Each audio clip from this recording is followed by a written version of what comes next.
తూర్పుగోదావరి జిల్లా రాజమహేంద్రవరంలోని ముంబై కాలనీలో ఇది మంచి ప్రభుత్వం కార్యక్రమాన్ని ఏర్పాటు చేశారు. ముఖ్య అతిథిగా మున్సిపల్ కమిషనర్ కేతన్ గాడ్, స్థానిక నాయకులు, అధికారులతో కలిసి ఎమ్మెల్యే ఆదిరెడ్డి హాజరయ్యారు. సంక్షోభంలోనూ సంక్షేమం అందించి అభివృద్ధికి రేఖలు తొడిగి మొదటి 100 రోజుల్లోనే ఇది మంచి ప్రభుత్వం అని ప్రజల చేత అనిపించుకుంటున్న ఏకైక ప్రభుత్వం కూటమి ప్రభుత్వం అని అన్నారు.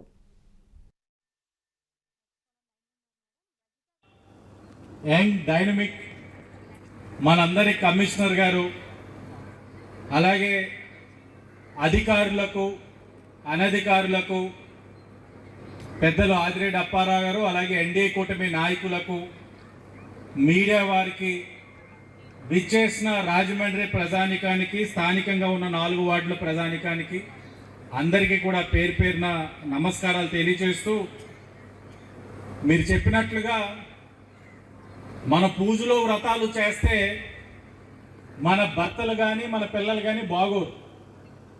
మన రాష్ట్రాన్ని ఎక్కడైనా మనకి గార్బేజ్ డ్రమ్స్ ఉందా, ఎక్కడైనా గార్బేజ్ పాయింట్స్ ఉన్నా అన్నీ కూడా ఈసారి టెక్నాలజీ యూజ్ చేస్తూ, టెక్నాలజీ అంటే మేము డ్రోన్స్ ఫ్లైయింగ్ చేస్తున్నాము.